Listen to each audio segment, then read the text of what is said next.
Right, so what we're doing, Judy and I have found one of the best bread recipes in the world. Credit.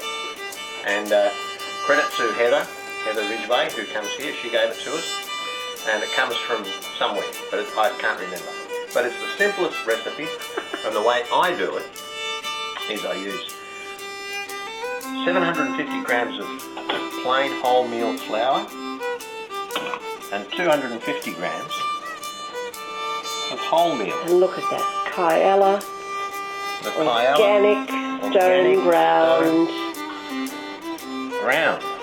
And what scales are these, Sandro? These are Judy's old scales. Now, I've had to organise the weights in ounces and pennyweights. Look, they're ounces and pennyweights. But they do... Anyone know anything about that? 250 grams. So that's 1 kilo of flour, which is 750 grams of plain and 250 grams of wholemeal. Have you ever seen flour before?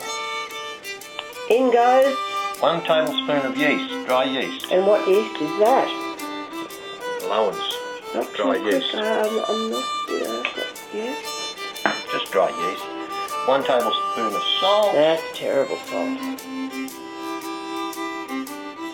It's actually not, because one of the problems with Ireland is that it's low on iodine and things. Anyway. No, this is true, but we can buy pure sea salt with iodine in it. So they're the ingredients. And look at it. 950 mils of warm water. 950 mils of warm water goes slopped right in the centre. And you mix it all up until it becomes a bit of a porridge.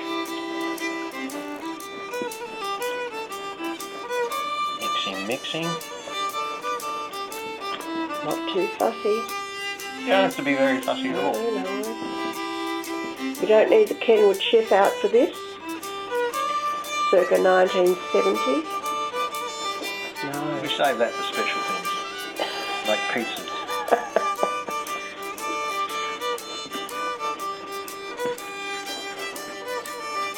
Mixing it in. Try not to make a mess.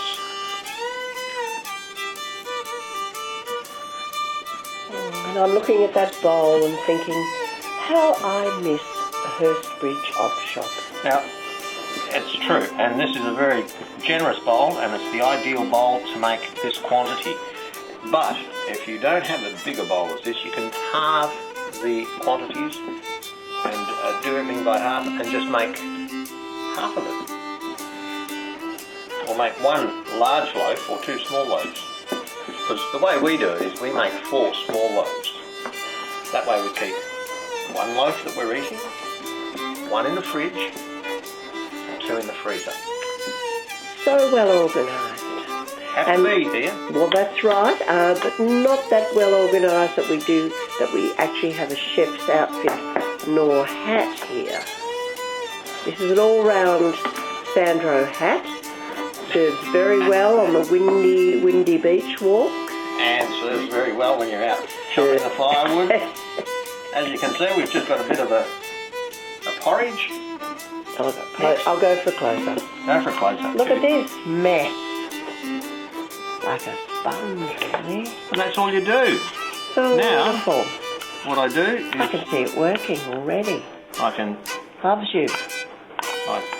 It loves you. Look at that. It loves me. Bubbles. It's not really bubbly, but... I can cover it with a bit of cling wrap.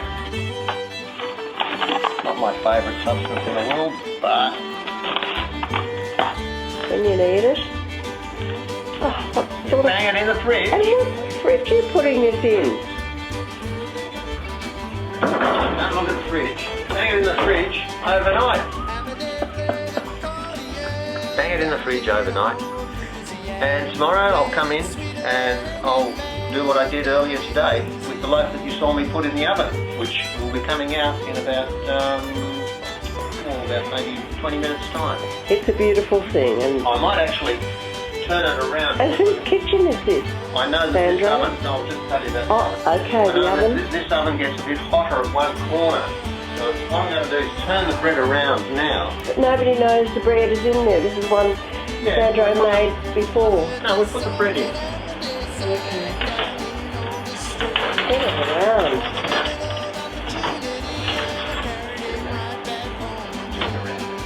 Okay, knowing your oven is Oh, no, your oven. Okay. 20 minutes. So, we've made porridge, the dough. It's been resting in the fridge overnight. And now we pulled it out a few hours ago. Oh, And it's been just like a volcano. coming up to room temperature. Now I'm going to Just a volcano bubbling away there. I'm going to hook out four, divide it into four, put it in on the dusted board here, and then put it in the baking tray, which I've dusted with wholemeal flour. So here we go. Are we ready? Well, this looks like a big sloppy mess to me now, It is. and especially that hat. I've been fishing today, that hat. Right, there's one There's one. glob. Scrape it a bit off. Dusting. Like Play-Doh. Beautiful. And plop. Child's play. Let's get that out again. Number 2 coming up. We've got this right down to a fine art, Sandro. One of those 2 spoons. We've been doing it for a year now, and it's been very given us a good reason to stay here because we make our own bread. Not only that, it makes the best toast. So I think we could survive without good bread. Got to have good bread. And this goes against all the bread making principles that I know of, that my dad told me about. Yes, your father was born in bread. No, I was born in. Oh, I see. My father was a baker. My father was a baker. His father was a baker. You were born in bread. Boom, boom, they chorus. And we just dump them in like that. And I need to sprinkle a bit more flour here. Because what they'll do is when we put them in the oven, they'll actually rise and meld together. But they'll be so easy to break apart. And then Irresistible. And then scroll that little bit out as well. Just go sticky. Very I don't worry too much about being even. Because it all works out. And don't be afraid of the No. stickiness of this dough. Love it. You've got to love it. Do not be afraid. Do not be afraid. Is that a close Now, up? Do not be afraid. This goes into the oven. And what sort of oven does it go into? A cold oven. Fan forced if possible. Doesn't have to be, but it seems to work on fan forced. Fan forced oven for 220 degrees for about 45 minutes.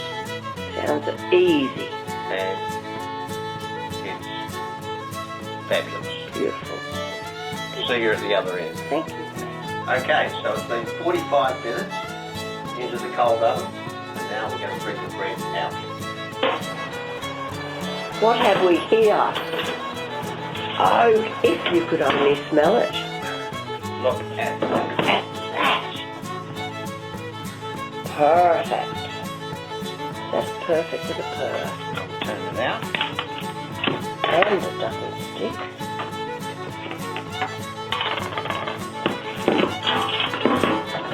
Oh, the underneath.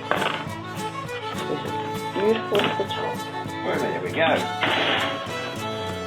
Let it cool down. Smell that. And Oh. see how easily it breaks into 4 little loaves.